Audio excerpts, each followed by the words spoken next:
A warrior came to the Zen master Hakuin and asked, "Is there such a thing as heaven and hell?" Hakuin said, "Who are you?" The warrior replied, "I am chief samurai to the emperor." Hakuin said, "You, a samurai? With a face like that, you look more like a beggar." At this the warrior became so angry he drew his sword. Standing calmly in front of him, Hakuin said, "Here open the gates of hell." Perceiving the master's composure, the soldier sheathed his sword and bowed. Hakuin then said, "And here open the gates of heaven." Heaven and hell are not geographical. If you go in search of them, you will never find them anywhere, because they are within you. They are psychological. Mind is heaven and mind is hell. And mind is the capacity to become either.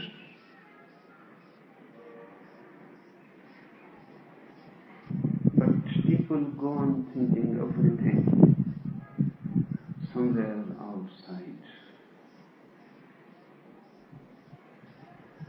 We go on looking for everything always outside, because to be inwards it's very difficult. We are outgoing. So if somebody says there is a God, we look at the sky. Somewhere sitting there will be the divine person. In a school in America, one psychologist was working, and he asked small children about God, what they think about God. Because children have a more clear perception, and they are less cunning and more true, and they are more representative of the human mind, unperverted. So he asked the children, and then their answers were collected. The conclusion was very ridiculous. In conclusion, almost all the children depicted God something like this, that God is an old man, very tall, bearded, and very dangerous. He creates fear. If you don't follow him, he will throw you in hell. If you pray and follow him, he will give you paradise and all the pleasures. And he is sitting on a throne in the sky and watching everybody. And you cannot escape him. Even in your bathroom, he is looking. The outgoing mind projects everything outside. This is your God. Don't laugh and don't think that this is a children's conception. No, this is you. This is how you think about God. A cosmic spy. And always in search to condemn, to throw you in hell, to punish, and very ferocious, revengeful.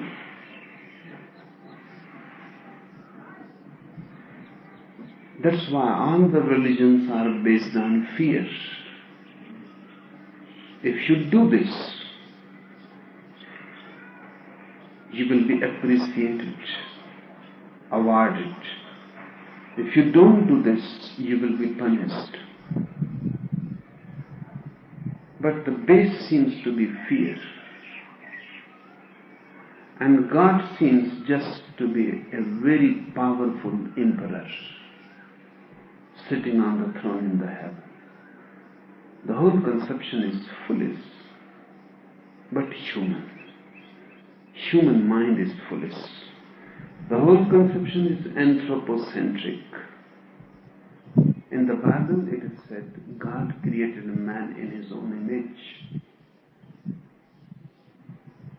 Reality seems to be quite otherwise. Man created God in his own image. We have projected God in our own image.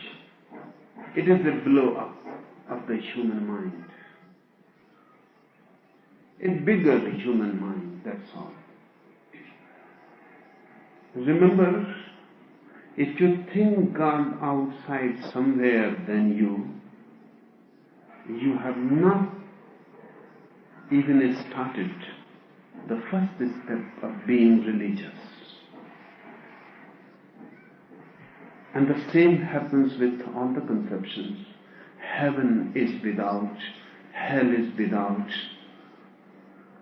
As if there exists nothing like within. What is within you? The moment you think of the within, it seems everything goes empty. What is within you? The world is without, sex is without, sin is without, virtue is without, God, heaven, hell, everything is without. What is within you? Who are you? The moment you think of the within, the mind goes blank. There is nothing. And in reality, everything is within. The out is just a projection. Fear is within you. Then the fear becomes projected in a hell. Hell is just a projected image on the screen of the fear that is within you. The anger, the jealousy, and all that is poisonous in you. All that is evil in you. And heaven is again a projected image on the screen of all that is good, beautiful, blissful within you. The devil is the fallen human being. God is the risen human being. God is the ultimate possibility of your beatitude. Devil is the ultimate fall of you. There is nobody like devil existing somewhere. You will never meet him unless you become him. And you will never encounter God unless you become God. In the East, religions transcended this anthropocentric attitude very, very long ago in the past. Eastern religions are non-anthropocentric. They say you cannot encounter God, you can become.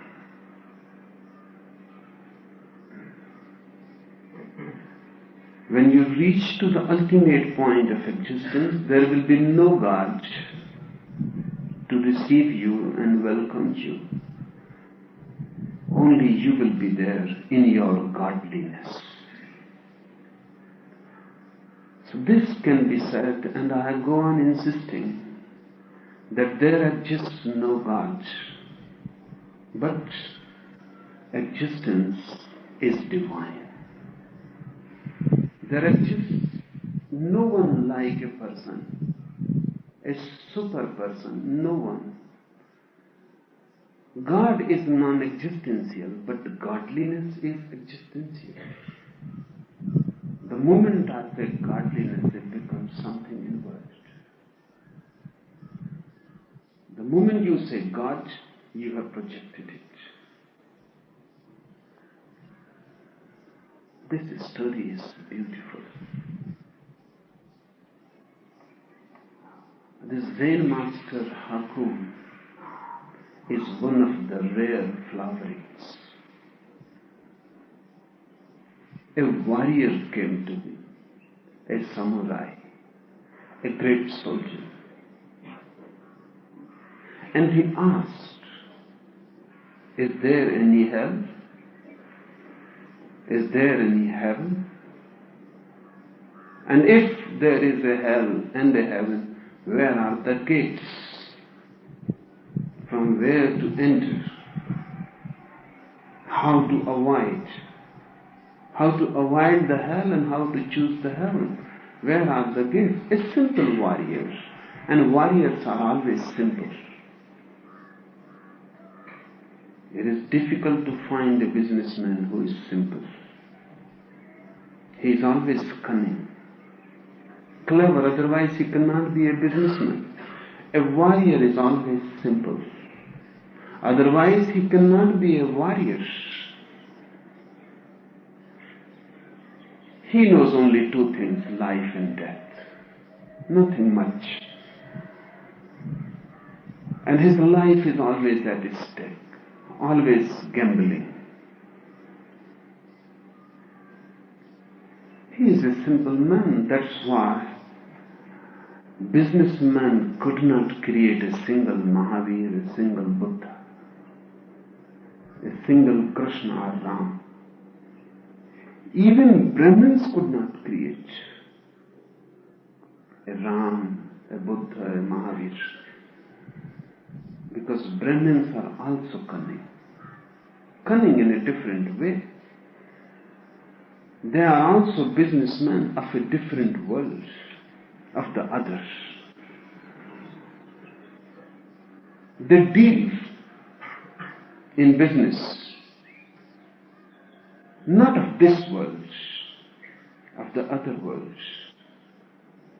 Their priesthood is a business. Their religion is a mathematics, arithmetic.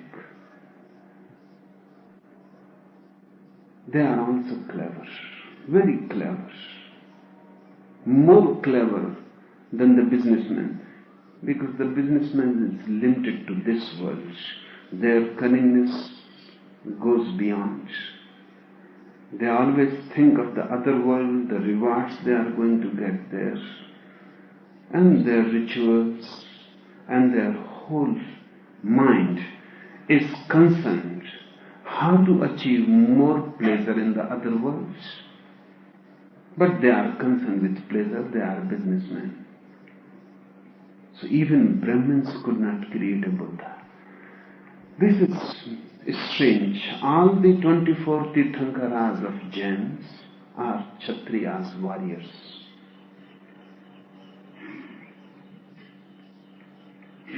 Buddha is a warrior. Ram and Krishna are warriors. Simple people, with no cunning in their mind, with no arithmetic. They know only two things, life and death. So this simple warrior came to Hakum to ask, where is heaven and where is hell? And he has not come to learn any doctrine. He wants to know where is the gate, so that I can avoid hell and I can enter heaven. And Hakum replied in a way only a warrior can understand. If a Brahmin was there, scriptures would have been needed. He should have quoted Vedas, Upanishads, Bible, Quran. Then a Brahmin will understand. Because all that exists for a Brahmin is in the scriptures. Scripture is the world. Brahmin lives in the world, the verbal. If a businessman was there, he would not understand the answer that Hakun has given, the response, the way he acted with this warrior. A businessman always asks, how much is the price of your heaven? What is the cost? And how I can attain it? So what should I do? How much virtuous should I be? What are the coins? What should I do so the heaven can be attained? He always asks for the price. I have heard one beautiful story. It happened in the beginning when God created the world.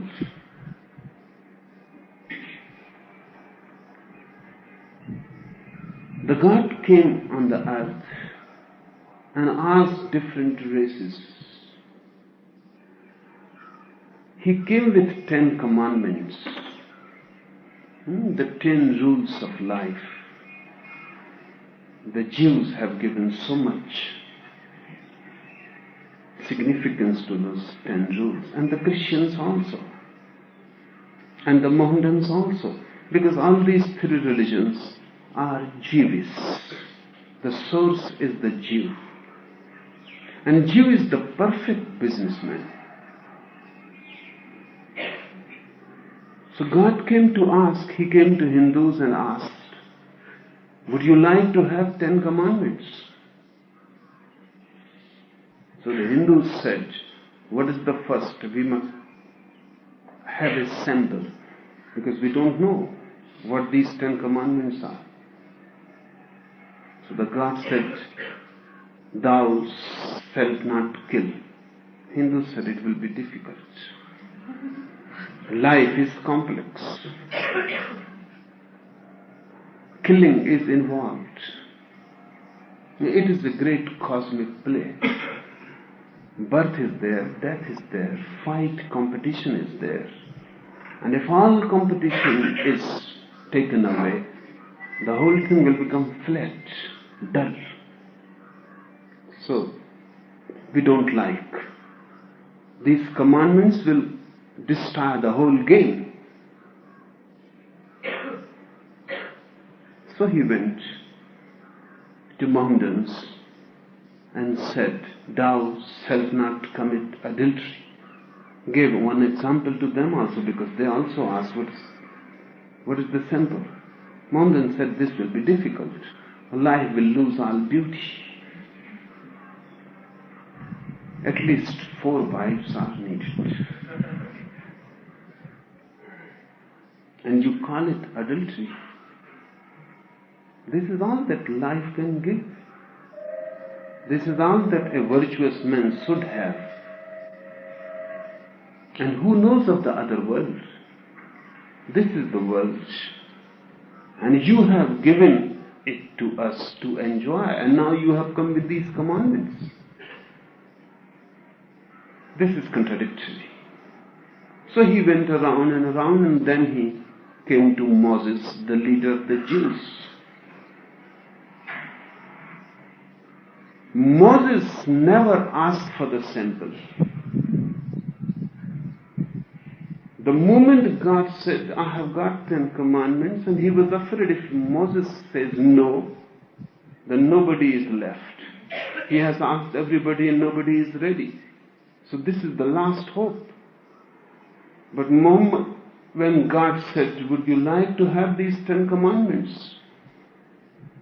What Moses asked, he asked how much they cost. This is how a perfect businessman thinks. The first thing is to know what is the cost. And God said nothing. Then Moses said, then I will have 10. If it costs nothing, then there is no problem. That's how 10 commandments were bought. But this samurai was not a Jew. He was not a businessman. He was a warrior. He had come with a simple question. He was not interested in scriptures. He was not interested in caste. He was not interested really in any verbal answer. He was interested in reality. What Hakim did, he said, "Who are you?" The warrior said, "I am a samurai." It is a very proud thing to be a samurai in Japan. It means a perfect warrior. A man who can give his life in a single minute. He will not hesitate. For him, life and death are just a game. So he said, "I am a samurai. And I am a leader of samurais. And even the emperor pays respect to me." Hakim laughed and said, "You and a samurai, you look like a beggar."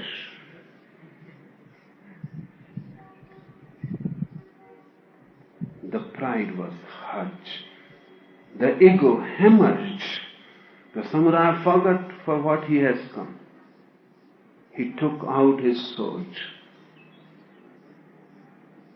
He was just going to kill this Hakim. He forgot that he has come to this master to ask where the gate of heaven and where is the gate of hell. And then samurai laughed and he said, "This is the gate of hell." This sword, this anger, this ego. Here opens the gate.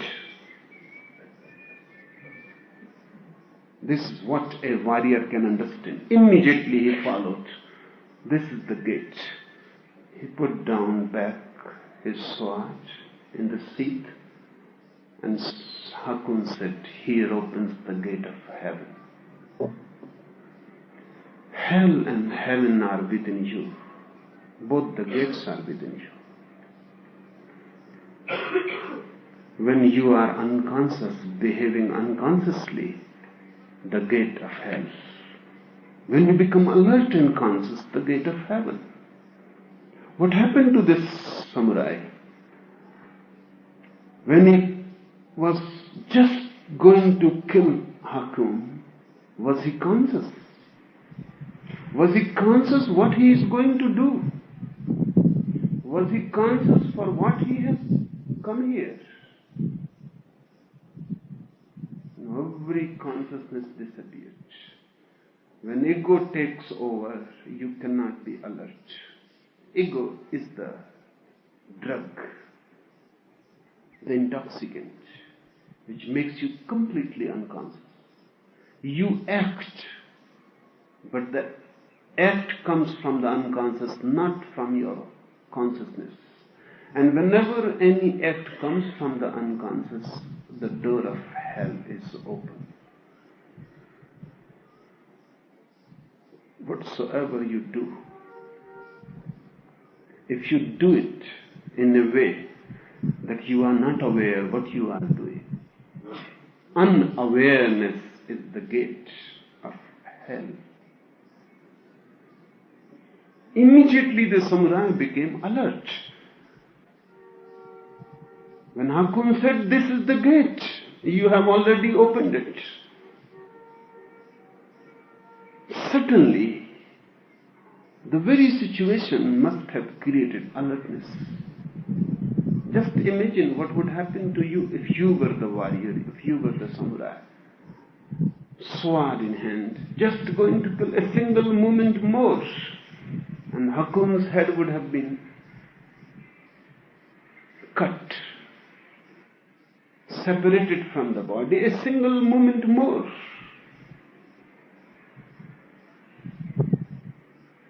Sword in hand. And Hakim says, "This is the gate of hell." This is not a philosophical answer. No master answers in a philosophical way. Philosophy exists only for mediocre, unenlightened minds. A master responds. The response is not verbal, it is total. Hakim is playing with danger. This man may have killed him completely. But that is not the point.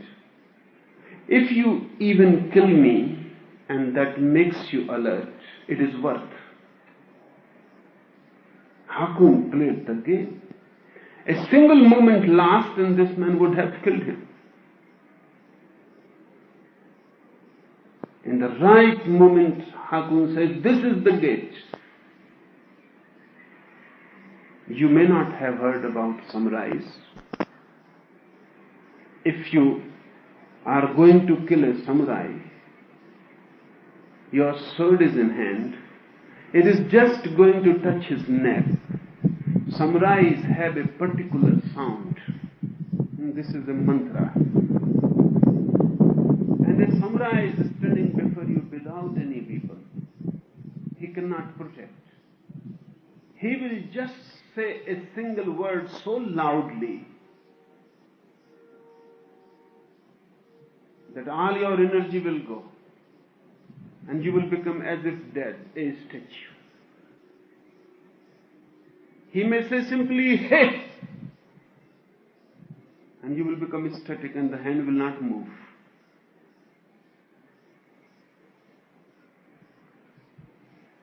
Because that sound will give a hammering on the heart, which controls everything.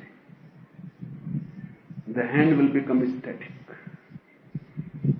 And the mind will be shocked. And all activity will disappear. You cannot kill a samurai even if he is without weapons. Even a sound will become a protection.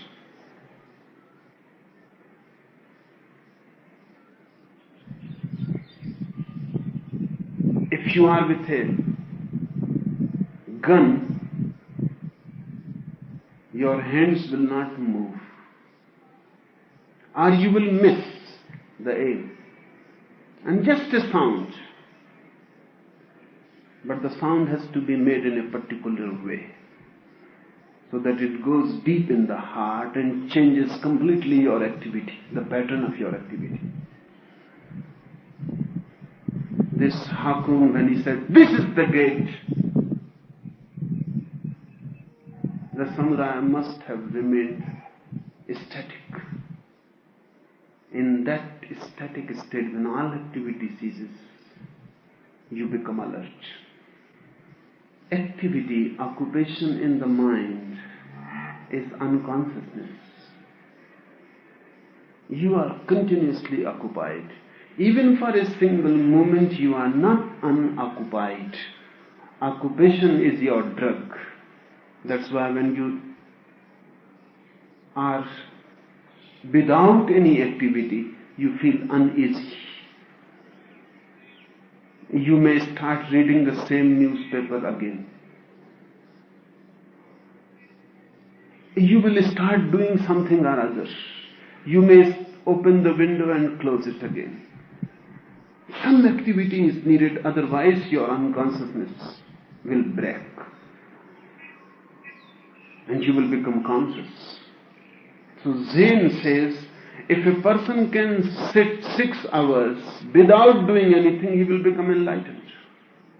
Just for 6 hours. But 6 hours is really too long. 6 minutes, I say, is enough. Even 6 seconds will do. If you can be completely, absolutely without activity for 6 seconds, what will happen? When you are not occupied, you cannot be unconscious.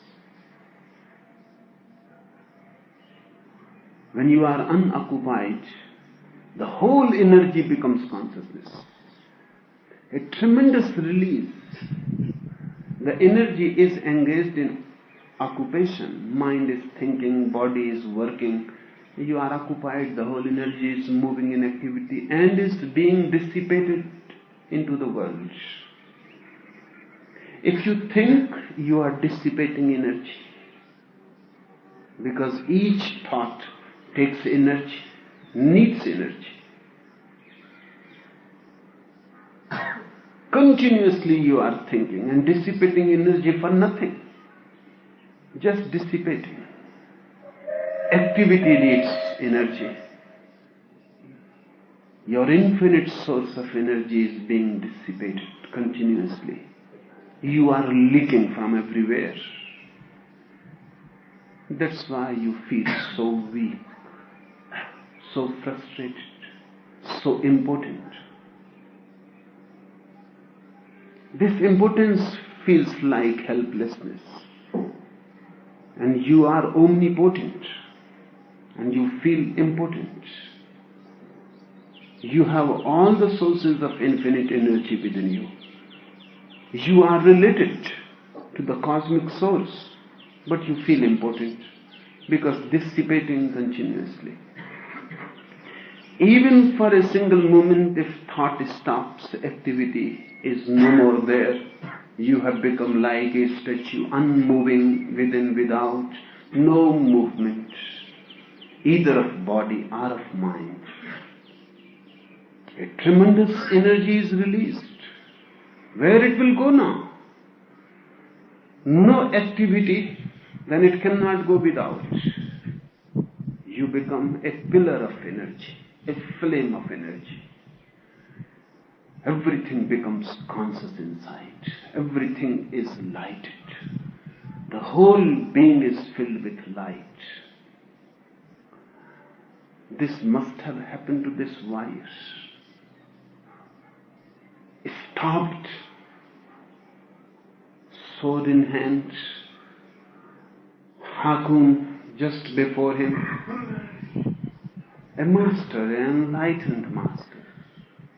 The eyes of Hakun laughing, the face smiling, and the gate of hell open. He understood. The sword went back into the sea. While putting the sword back into the sea, he must have been totally silent.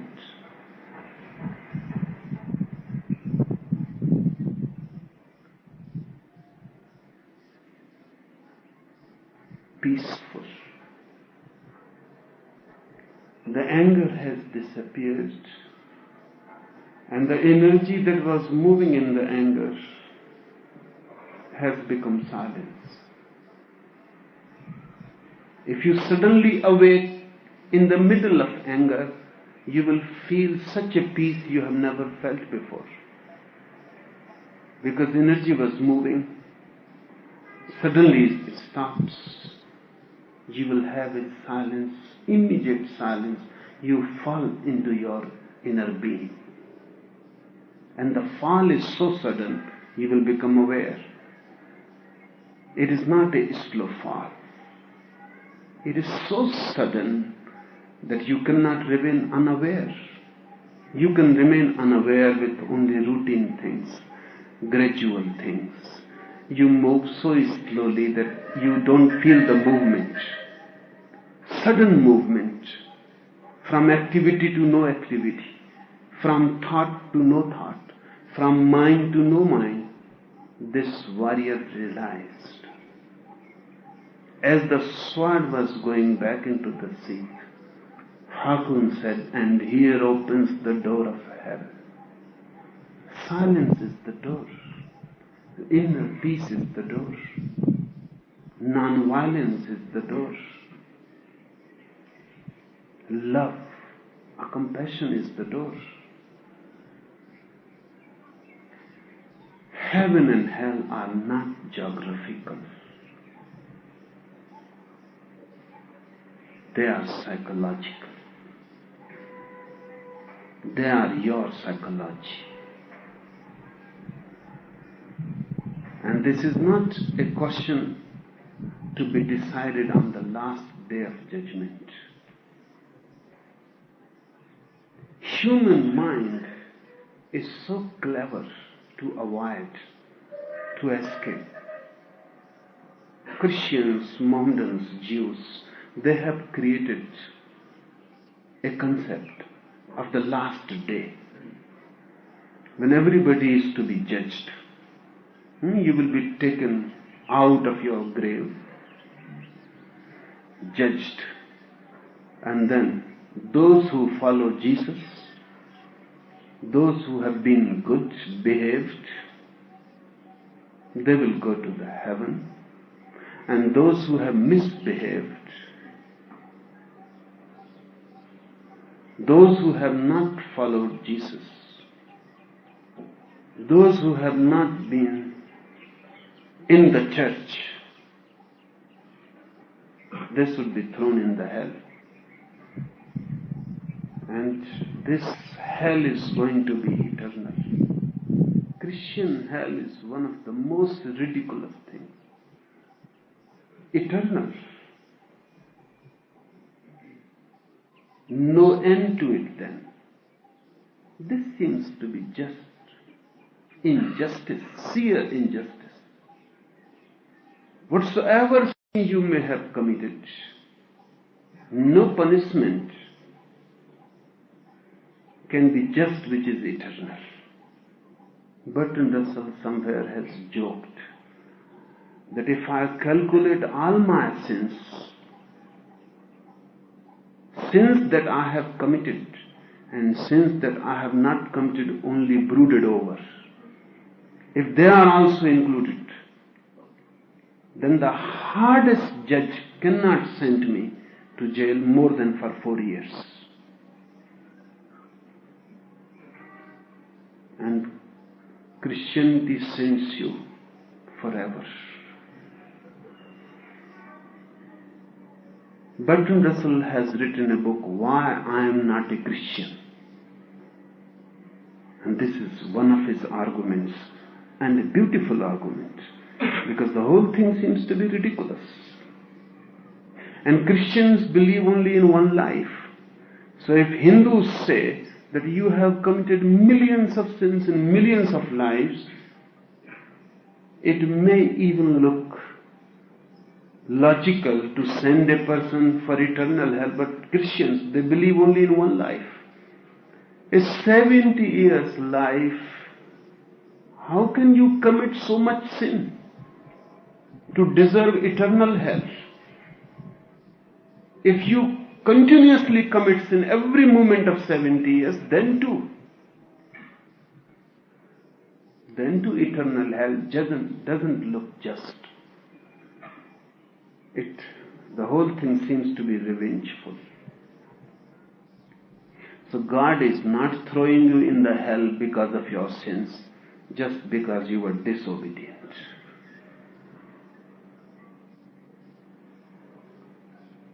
Just because you were rebellious. Just because you didn't listen to Him. This seems to be a revenge. Revenge can be unjust. Punishment, it seems ridiculous. But human mind has created a last judgment day. Why? Why wait for the last judgment day? Mind always postpones, pushes things ahead. The problem is not right here and now.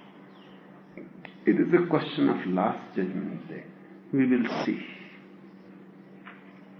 The problem is not urgent. We will see what happens. And there are ways and means. In the last moment you can follow Jesus. In the last moment you can surrender and say to God that I was a sinner. Confess and be forgiven. And God is infinite compassion. And God is love. So He is going to forgive you. Christians have evolved a technique of confession. You commit sin, go to the priest and confess. Confessed, you are relieved.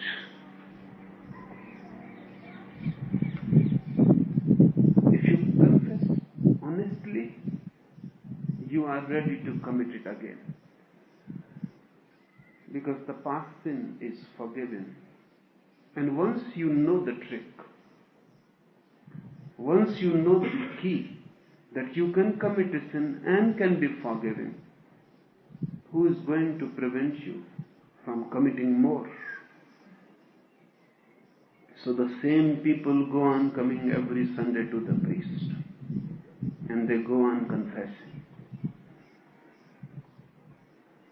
And sometimes ego is such that people have confessed sins that they have never committed. Ego is such that if you start confessing, you may be so much involved in it that you may start confessing sins you have not committed. Because to be a great sinner is such ego fulfilling. And then, greater the sinners, greater will be the forgiveness of the divine. It is said that Leo Tolstoy has written his autobiographical notes. And those who have been studying Leo Tolstoy deeply say that many sins that he says he has committed, he never committed. He is enjoying. Jean-Jacques Rousseau has written Confessions, his autobiography, and the sins he says he never committed. And the same is the possibility with Mahatma Gandhi.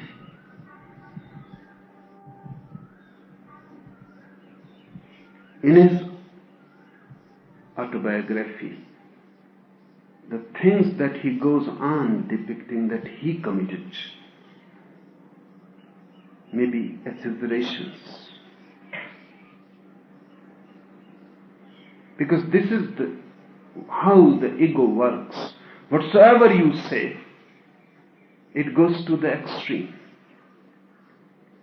And then there is a beautiful feeling that I have confessed. And now I am relieved. Now I am forgiven. I was a sinner in the past, but now I am a saint. And if you were a small sinner, how can you be a great saint? To be a great saint, you must have been a great sinner.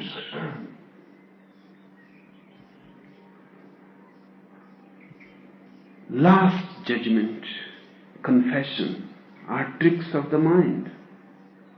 Heaven and hell are not in the end, they are here and now. Every moment the door opens.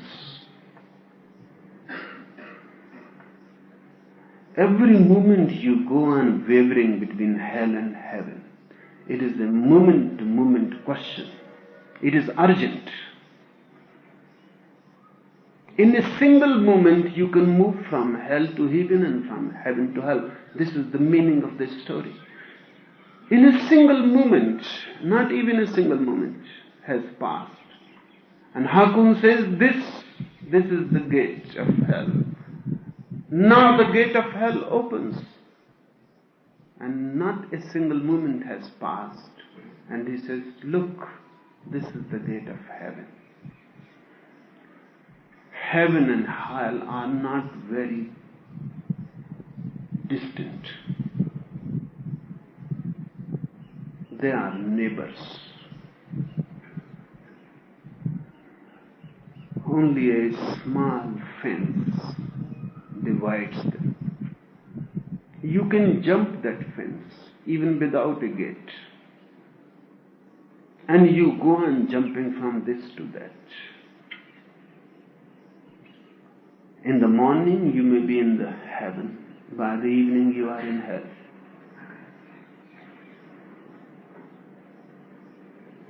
This moment heaven and that moment hell. Because it is just an attitude, just a state of your mind, just how you are feeling. In a single life, many times you visit the hell and many times the heaven. In a single day also. There is a beautiful story of a disciple of Mahavir. He was a great king. He renounced, became a disciple of Mahavir. Was very ascetic, austere. Was doing whatsoever Mahavir said to the very extreme. His name is spread all over the country. His name was Prasanna Chandra. Even kings started coming to pay homage to him. Heaven and hell are not very distant. They are neighbors. Only a small fence divides them. You can jump that fence even without a gate. And you go on jumping from this to that. In the morning you may be in the heaven. By the evening you are in hell.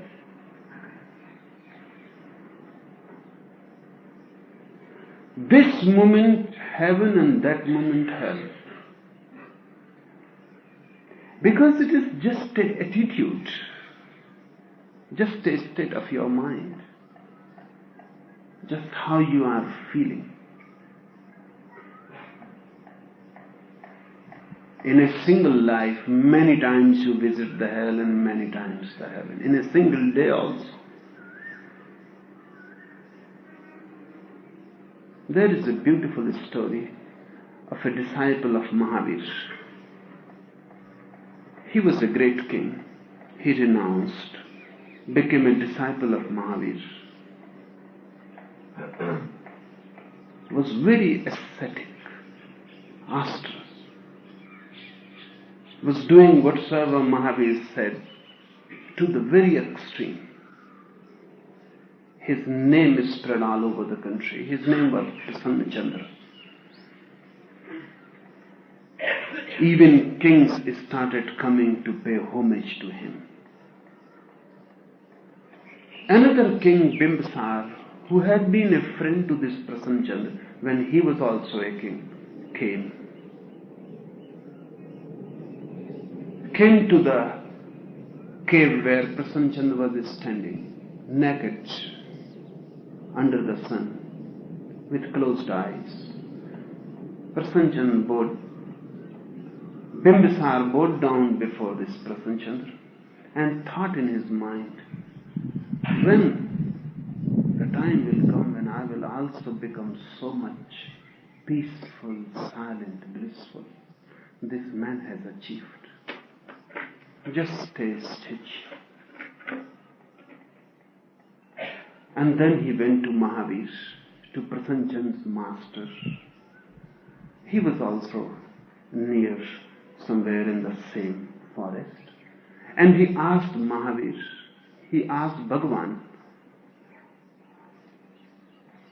just before coming to you, I had been to Prasanna Chandra. He was standing with closed eyes, so blissful, so heavenly. He has achieved. When the moment will come for me, I am not so fortunate. I feel jealous. I have a question. If Prasanna Chandra died that very moment when I was there, paying my respect to him, where he will reach, which heaven he will attain? Because Jains say there are 7 heavens and 7 hells. Mahavir said he will fall to the 7th hell. Bimbisar couldn't understand. He was puzzled and confused. He said, what you are saying? 7th hell? And he was standing so silent and so peaceful and so meditative. He was in such an ecstasy. And if he falls to the 7th hell, what will happen to me? Are there more hells beyond the 7th?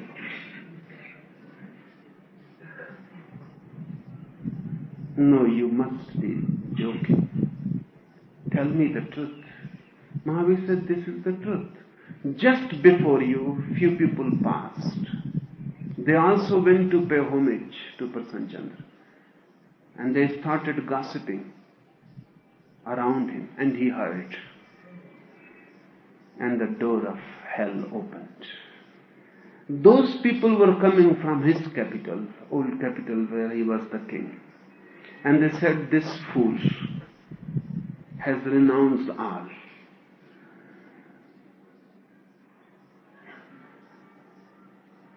And the Prime Minister, to whom he has given the whole responsibility to run the kingdom, is a thief. He is looting. He is destroying. And when this Prasanna Chandra's son will become major, he is minor. When he will become major, and when he will come to the kingdom, there will be left nothing. And this fool is standing here with closed eyes. Prasanna Chandra heard this. Suddenly the door of hell opened. He forgot. He was a samurai also, a warrior, a Kshatriya. He forgot completely that he has renounced. He forgot that there is no sword. He forgot completely that he is a monk now. This samurai who had gone to Hakun, he had a sword. This Prasanna Chandra had none. He was standing naked. But he pulled out his sword. The sword that was not there. Just in imagination, he forgot completely that he is a sannyasi now. The whole thing became so burdensome, so much anxiety was created by the news. He pulled his sword out of the sea and he said, I am alive. What that Prime Minister thinks, I will go and cut his head. I am still there. Just because of an old habit. Whenever he used to become angry in old days, he will always touch his crown. So he touched his crown, there was no crown. Just a shaved head. Suddenly he remembered what I am doing. There is no sword and I am a sannyasi, I have renounced all. Mahavir said, this very moment he has realized this. If he dies, he will achieve to the seventh heaven.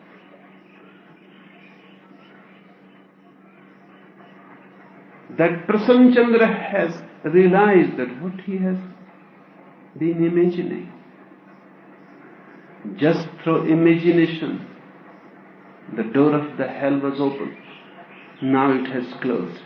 If he dies this moment, he will achieve to the seventh heaven. Hell and heaven are within you. And doors are very close. By right hand you can open one, by the left hand you can open another. Just a change in the mind and your being is transferred from heaven to hell and from hell to heaven. This goes on continuously. What is the secret? The secret is that whenever you are unconscious, whenever you act unconsciously without awareness, you are in hell. Whenever you are conscious, you act with full awareness, you are in heaven. If this awareness becomes so integrated and consolidated that you never lose it, then there is no hell for you. If the unconsciousness becomes so consolidated and crystallized that you never lose it, then there is no heaven.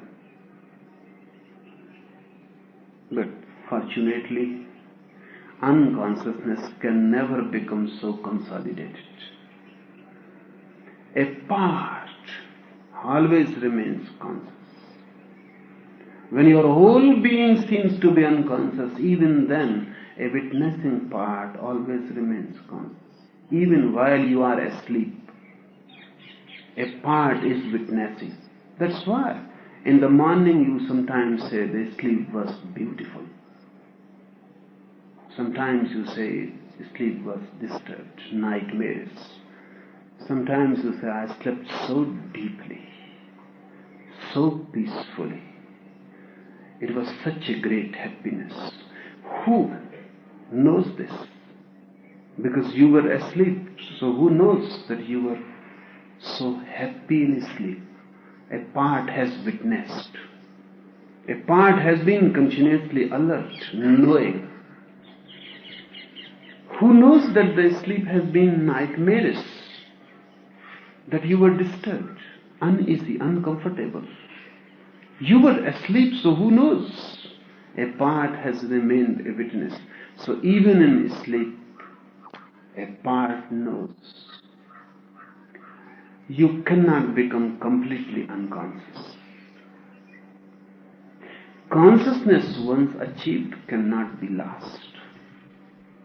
You can forget it, but it cannot be lost. You cannot reverse the process.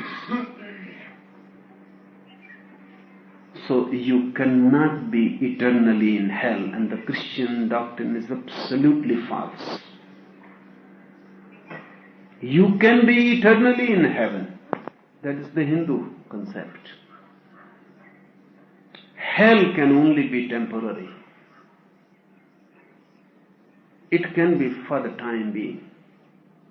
It is temporal. Heaven can be eternal. And to make a distinction between the momentary heaven and the eternal heaven, Hindus have a different word, moksha. So Hindus have 3 words. Christians, Mohammedans, Jews have only 2 words. Heaven and hell, these 2 words for Mohammedans, Christians and Jews.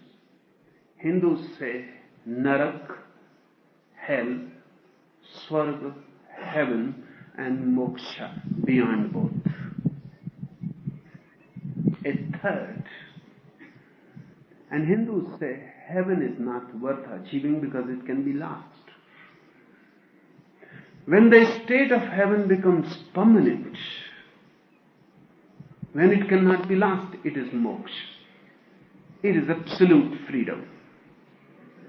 Then the bliss has become your nature. Then heaven and hell have disappeared. Then wherever you are, it will make no difference. You will be in permanent bliss. This third is the aim. But you cannot reach the third if you go on flickering. If you go on wavering between heaven and hell, then nothing can be consolidated, integrated. Then you remain a flux. Then there is no crystallization. Then your being is liquid. Sometimes it moves to hell, sometimes to heaven. Nothing is achieved. A crystallization means you become more and more conscious. You become more and more centered. You become more and more grounded. Less and less sleep, more and more awareness. A moment comes when even you are asleep, you are conscious. Ananda used to sleep with Buddha in his room. And a Buddha is worth watching even while he is asleep. So Ananda used to watch sometimes. It is such a beautiful phenomenon. A Buddha asleep. He looks like a small child, innocent, with no burden of the day, no dreaming. Because you dream only because you carry the burden. You dream only because the day is incomplete. Many things you have left incomplete. They have to be completed in the dream. You looked at a woman. You desired her. But that was not possible. Society, the law, the state, the morality, your own conscience. You diverted your attention. You escaped from the woman, but she will follow you in the dream. The act has to be completed. You are going to make love to this woman. If not in reality, then in dream. Only then you will feel at ease. Incomplete act becomes a burden. A Buddha sleeps dreamless because nothing is incomplete. There is no desire. There is no passion. So nothing arises and nothing remains. Things pass as if they pass in front of a mirror. A woman passes, Buddha looks, but no passion arises. The woman has passed, the mirror is vacant again. No trace, no mark of it. Dreamless. Even a child is not dreamless. Even a child has desires. Maybe the desire is not for a woman, it may be for a new toy. It may be for something else. Even a child dreams. Even a cat, a dog dreams. Look at a cat is sleeping and you will feel she is dreaming of rats. Jumping, catching, frustrated, sometimes very happy if the rat is caught. Look at a dog is sleeping. You can feel he is dreaming about flies or about bones, fighting, sometimes very tense, sometimes very relaxed. But the sleep is disturbed. To look at a Buddha is really beautiful while he is asleep. So Ananda used to watch. Buddha will go to sleep and he will sit and look at him. Such a silent pool of a being. Nothing incomplete. Everything, every moment complete and perfect. No dream, no tracings. Mind a clear mirror.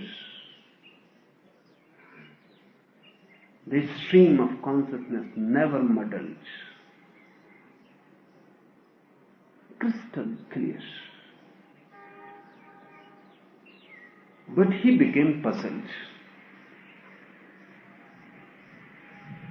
Because Buddha will sleep in the same posture. He will remain in the same posture the whole night. He will not change his posture. The same posture he will lie down. That posture has become very famous. It is called the lying posture.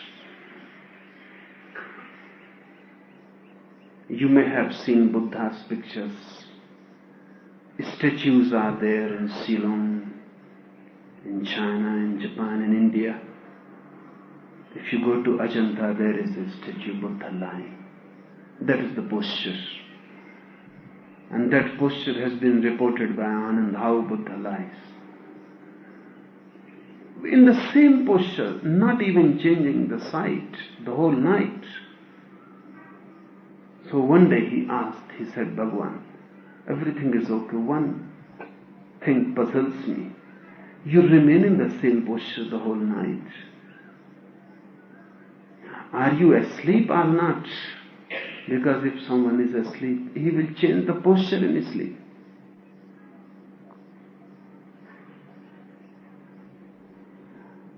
Are you asleep or not? Even while you are asleep or appear to be asleep, it seems you are alert.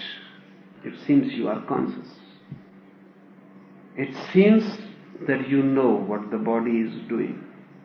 You will not change even the posture unconsciously. Buddha said yes. When the mind is silent, non-dreaming, only the body sleeps. Consciousness remains alert. Krishna has said to Arjuna in Gita that while you sleep, the yogi remains awake. Even in the night, his sleep is not sleepy. His sleep is only in the body, a rest in the body, a relaxation into the body.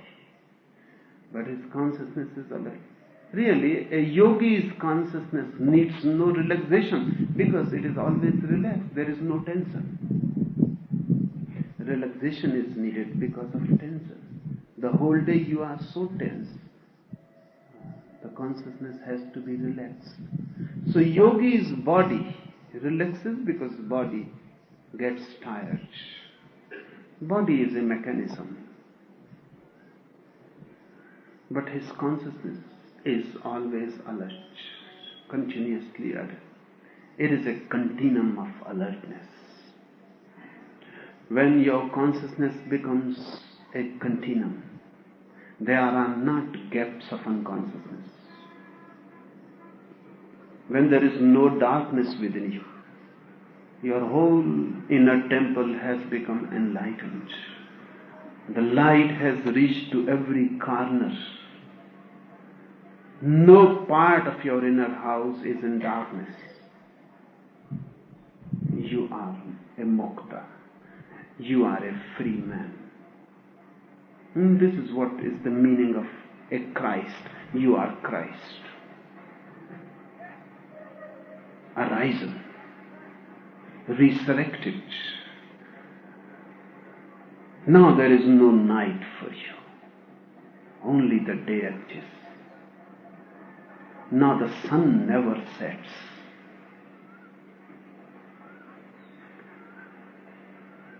Heaven means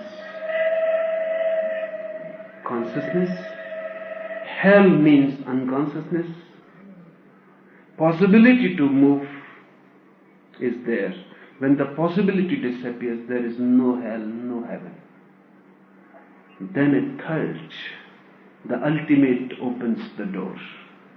You become free, you become freedom. This is the goal. And Hakun did it well.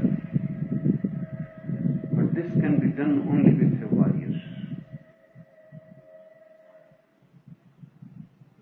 The warrior responds immediately. He became angry and became totally angry. If there was a businessman, he will smile. Anger will be inside. He will not be ready immediately to cut the head. And Hakun's response would have been useless. You do that. When you are angry, you smile. You are so inauthentic and false that even in anger you lie. Your love cannot be believed because even your anger is unbelievable. Your whole life is a continuous lie. Whatsoever you do, you are not true. Angry, you are not true. You paint it. You smile. You hide it. You show something else. Then you cannot be made alert that this is the gate of hell. This warrior was like a child. He became totally angry. He became so totally angry that he was going to kill this man. And he had come to be a disciple. He had come in search of a master, and he was going to kill this man. He was total. This totalness helped. And if you are total in your anger, you will be total when the anger disappears. If you are false in your anger, you cannot be real in your silence. So when Hakun said, look, you have opened the door of hell, immediately he realized. And this can be realized only if you are total and true, otherwise it cannot be realized. You are such a deceiver, you would have deceived Hakun. You would have smiled. That means the door of hell is open, but painted with the signboard of heaven. Looks from the outside, this is heaven, and inside, this is hell. You would have been divided and fragmentary. No, it would not have been of much help. This warrior became so total in his anger, he lost all his consciousness. He became anger. He was not angry. There was no one who was angry. He became simply anger. The whole energy became anger. He was mad. At such a peak, things can be realized, because then they become penetrating. And then somebody can be made alert. Hakun said, look. And he could look. He was a true man. And when Hakun said, this is the gate of hell, he could realize when you are total, you can realize. Suddenly the anger disappeared.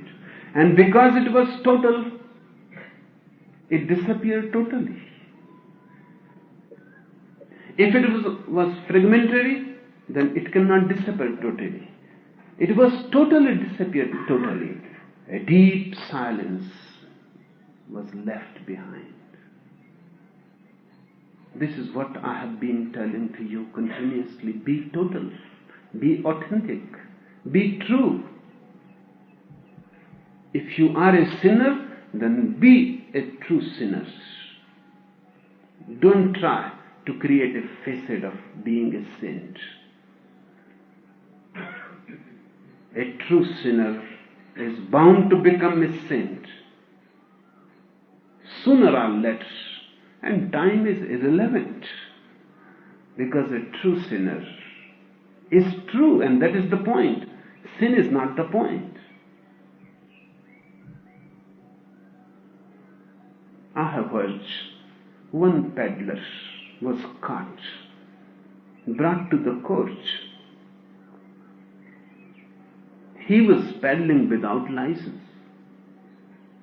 He was a new man in that town. But he knew that license is needed. But there were few other persons standing before the magistrate. 3 women. They were also caught.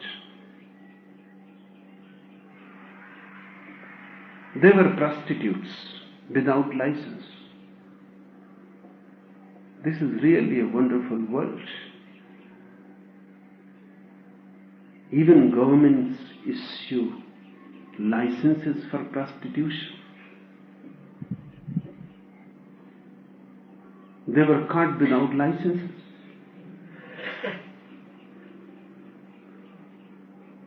The magistrate asked the first woman, "What do you say? Who are you?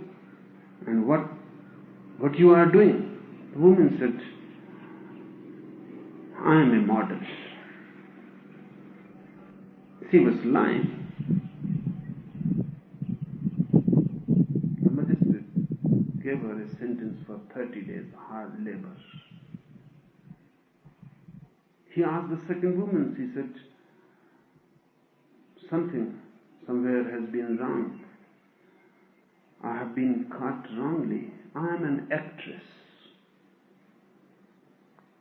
The magistrate sent her for 60 days. He looked at the third woman. The third woman said, "My lord, I am a prostitute." The magistrate could not believe. that a prostitute can be so true, or anybody can confess so truly. He said that authenticity has become so rare. You have shocked me because I never encountered anybody who is true. I forgive you. I will not give you any punishment. You go. Then came the number of the peddlers. And the magistrate asked what you were doing there. He said, to be frank, I am also a prostitute.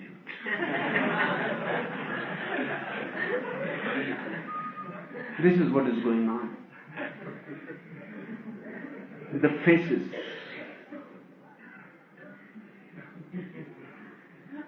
False faces all over. Deception. And not even aware that how can you deceive and to whom you are deceiving? There is no one to be deceived. You are deceiving yourself. But trying to escape, trying to hide. This untrueness was not there. That warrior was a true man. Ready to kill or ready to die. He became so inflamed. He became a fire. The door was open.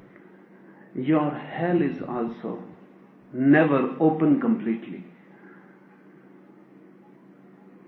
You sneak through the holes. Your heaven is also never opened. From the back door you enter. To be total is a basic thing for any seeker, for any one who is in search of silence and truth. Angry? Then be angry. Don't think of the consequences. Let the consequences be there. Suffer them, but don't deceive. When enter hell, enter totally. Don't leave half your mind outside. Go into it. Pass through it. Suffer. Pain is going to be there, but pain gives maturity. Suffering is going to be there, but you can transcend if you understand. And only a total mind can understand. And when anger will disappear, you will become so silent, so meditative. If you love, then love totally. If you hate, then hate totally. Don't be fragmentary. Suffer the consequences. Because of the consequences, you try to deceive. You are a peddler and you say that you are a prostitute. Just because of the consequences, you are never angry, never hateful, then you miss the heaven also. One who is not capable to open the door of hell completely will not be capable to open the door of heaven completely. Go through hell. The path passes through there. Heaven is achieved through hell. This is what is the meaning. Hakun first created hell for the warriors. Because first hell can be created. And hell is easy to create because you are almost ready. You are always ready. Always knocking on the door. Afraid, but always ready. Not courageous, but always ready. Not daring, but always ready. It is a turmoil, continuous inside. Hakun could not have created heaven first. That is impossible because no one is ready. It is very far away. Hell is just nearby, just by the corner. You move and you are in. I cannot also create heaven for you. That's why all meditative techniques are to create hell first.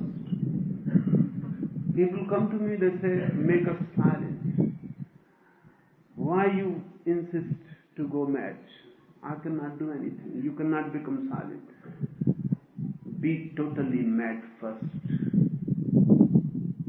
I create hell for you. You have to pass through it. That is the nearest thing you can do easily. Heaven is very far away. And one who has not traveled through hell, he cannot reach to heaven. My insistence is a very considered one. You can understand this story now. Hakun said to the warrior, you and the samurai, your face looks like a beggar. And a samurai cannot tolerate this. This is too much. A beggar? He will not beg even for his life. He can die, but he cannot beg. Immediately, he was touched to the very core. A beggar? Impossible. The sword came out. I am touching you, hitting you, hammering you in all my meditation techniques just to bring your hell out. But you are such a coward.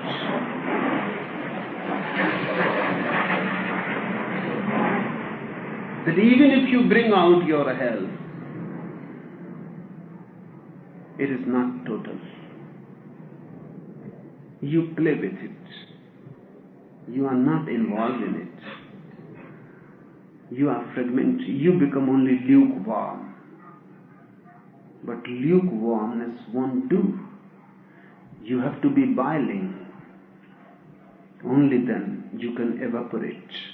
The ego evaporates only from a 100-degree boiling point, not before it. You just become lukewarm.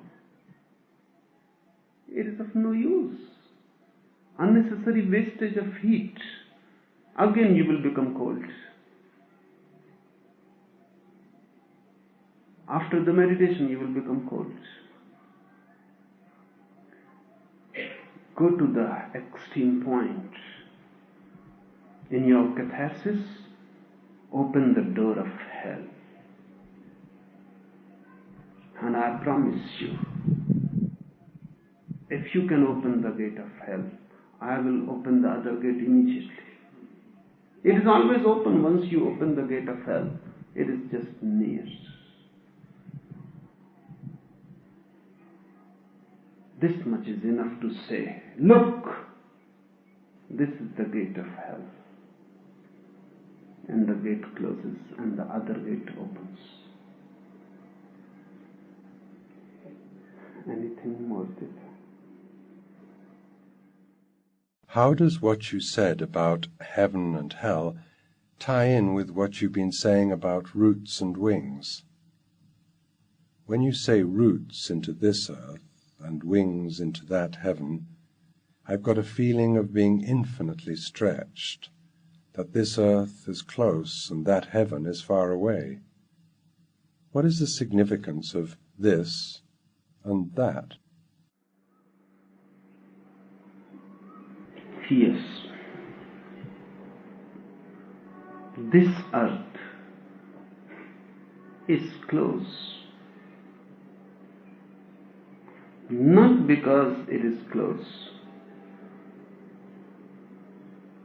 but because of you. And that heaven is far away. Not because it is far away, but because of you.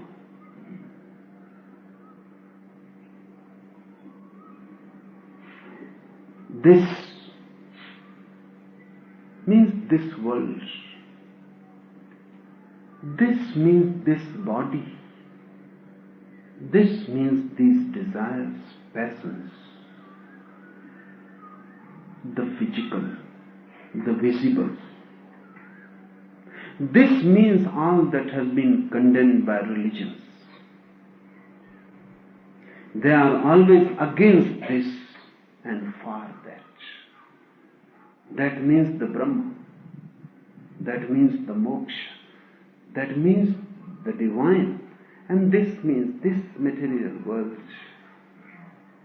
this devilish world, this which is condemned. All the religions have condemned this world. I don't condemn it. I want you to give roots into this. All the religions have said that unless you are uprooted from this, you will not get the wings in that. They are against this, the world, the body,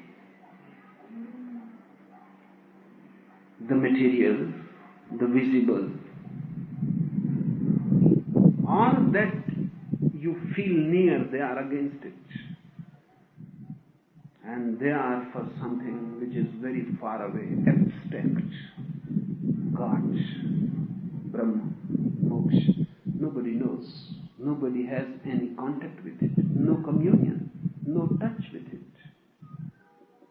Looks like a dream. Looks like a poetry. Looks imaginary. All the religions have condemned this and they say, be uprooted. That's why they call sannyas, renouncing the world. Renouncing this, they call sannyas, not I. They create a dualism, not only dualism, but an antagonism between this and that, between time and eternity, between physical and spiritual.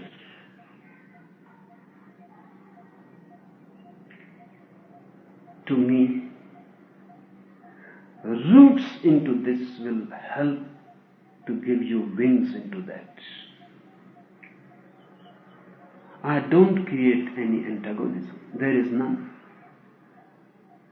Antagonism comes from a mind which is in conflict, which is in a duality. And out of conflict, theories are created which is dual, conflicting. I am non-dual. I have no conflict. So I see that not against this, but a flowering of this. I see wings not against roots, but a flowering of the roots. These trees have wings in the sky. Their branches are their wings. They have roots into the earth and wings into the sky. I would like you to be a strong tree. Roots into this, wings into that. My God is not against the world. My God is in the world. My God is the world. This earth is not against that heaven. There are two polarities of the same phenomena. This appears near to you because your mind is not yet in a state to see the invisible. Your mind is so disturbed, so coarse, that you can see only the visible, the rough. The subtle escapes you. If your mind becomes silent, thoughtless, the subtle will become visible. God is not invisible. He is visible everywhere. But your mind is not yet tuned to see the subtle, to see the invisible. It can be seen. The word means that which cannot be seen, invisible. No. The invisible can be seen, only you need more subtle, refined eyes, that's all. A blind man cannot see that which is visible to you, he cannot see. The eyes can be cured. Then he will see the sunlight and the colors and the rainbow. All that was invisible before, now it has become visible. God is not invisible. You don't have the right eyes, that's all. A tuned being for which the subtle opens its doors. This and that for me is not divided. This reaches into that. That comes into this. That means the far away for you, not for me. For me, this is that.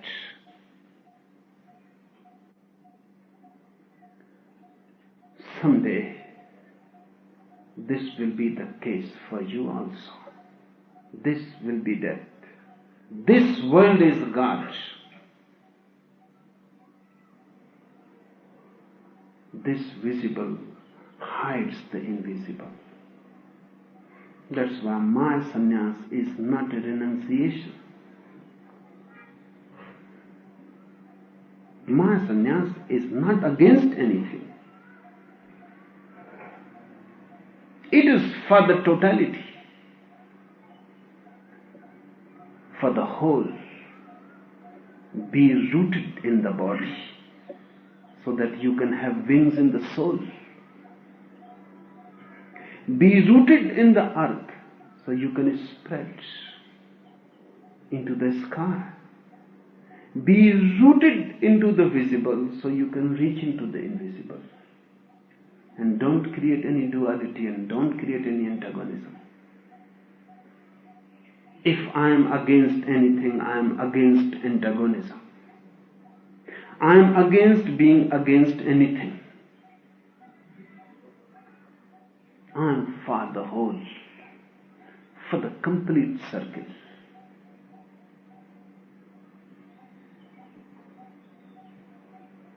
The world and the God are not divided anywhere. There is no boundary. The world goes on spreading into the God. The God goes on spreading into the world. Really, two words are not good to use. But language creates problems. We say the creator and the created. We divide because language is dualistic. Really, in existence, there is no created and no creator, only creativity. Only a process of infinite creativity.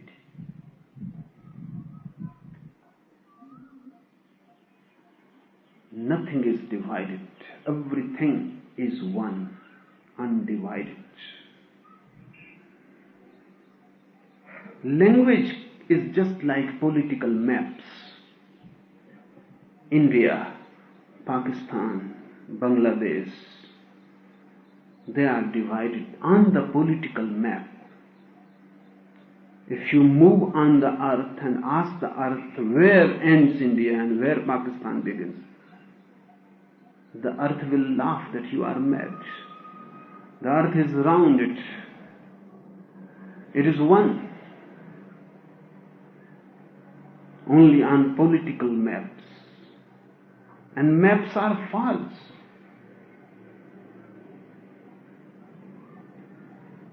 And politicians are madmen. Madmen who have attained power. More dangerous than other madmen who live in madhouses. Because they have no power. Language is like political maps. Words divide. Existence is one. where you end and I begin. Where is the point we can draw a line where I end and you begin? Where? There cannot be any demarcation. The wind goes on flowing in you. You breathe. Even for a single moment, if the wind is not coming to you, the breath is not coming, you will be dead. And the air that was in me just a moment before has left me and has entered you. It was my life just a moment before, now it is your life. And your breath has reached to me, it was your life, now it is my life. Where we are divided. Life goes on flowing. The life is something in between me and you. The tree goes on creating oxygen. You breathe it. If trees disappear, you will disappear. The trees go on changing cosmic rays into food. That's what the fruits are, vegetables are. If they disappear, you will be no more here. They are constantly creating food for you. That's why you exist. This greenery is in a constant process of creating food for you. You depend on it. The clouds go on moving, bringing water for you. The whole is connected. Far away sun sends his rays to you. And those rays are life. If the sun simply disappears, whole life will disappear. And the sun gets his energy from some source. Scientists have not been able yet to find that source. If that source disappears, everything will disappear.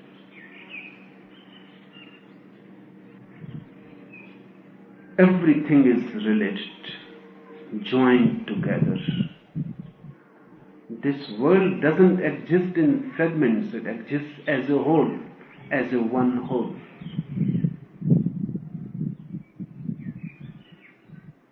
To me, this plus that is God. That's why I say a very contradictory thing.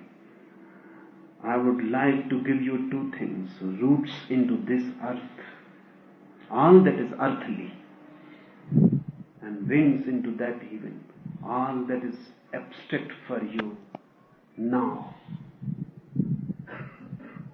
all that you cannot even comprehend, all that cannot be conceptualized.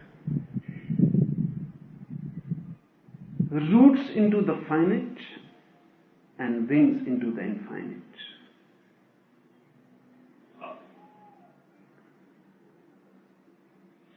And you need not renounce this, because if you renounce this, you are renouncing your roots.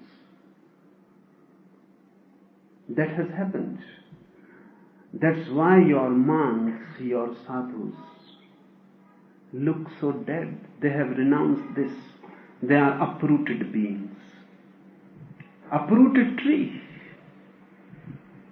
You are uprooting the part that was hidden in the earth, but soon the flowers will die. The branches will become dead. The leaves will start falling.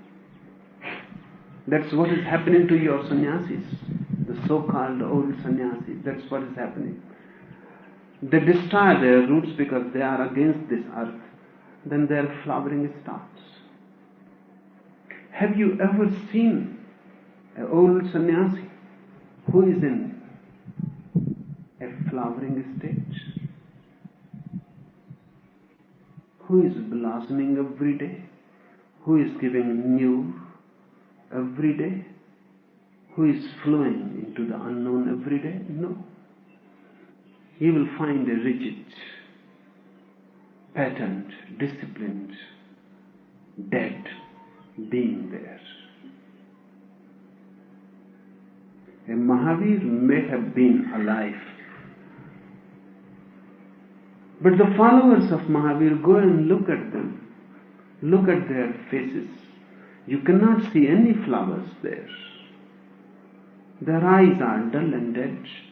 They are uprooted trees. They have to be pitied. Much compassion is needed. And much help they need. They are ill. Because without roots they are bound to be ill. They may have destroyed their sex, but they don't know they have destroyed their love also. Sex is this, love is that. When you destroy sex, you destroy love. I say go so deep in sex that it becomes love. That your very roots start flowering. Your very roots become blossoms. The beginning becomes the end. The seed becomes the tree. Go so deep into it that the other is found there hidden. It is always there. You can control your anger, but then there will be no compassion. Go so deep in anger that anger becomes compassion. Then something, a miracle has happened to you. And then you will be blessed. Then there will be benediction. Then only there is ecstasy. This earth symbolizes all that has been condemned. And that heaven symbolizes all that has been desired. But I don't divide. To me, both are one. And the day will come soon for you too, when you will be able to see that this is pregnant with that. This world is just a womb for the divine. The earthly is just a cover, a protective cover for the unearthly. The seed, the cell of the seed is not against the tree. It is a protection. Matter is just a protection for the divine. Look and always try to find the unity. In unity is religion. In this unity, religion is lost. And avoid being against. Because if you are against, he will become rigid, hard. More hard, more dead. I have heard once it happened that a gang of robbers by fault entered a monastery. They were thinking this house belongs to some rich man. The monastery has a look of richness. And in the night, they entered. But the monks gave them such a hard fight that they were happy when they succeeded to escape. When they met again outside the town, one of the robbers philosophized. He said, "Not very bad. We have 100 rupees between us." The leader said, "You fools, I have always been saying, avoid monks.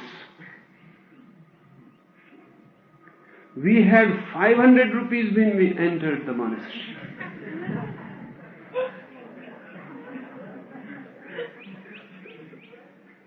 And I also say to you, avoid monks. If you have 500 flowers, when you will come out of the monastery, you will have only 100. They are enemies of this. And I say those who are enemies of this are bound to be enemies of that, whether they know it or not. That is not the point. Love this, and love it so deeply that your love transcends this and reaches to that. That's what I mean. Roots into this earth and wings into that heaven. Enough for today.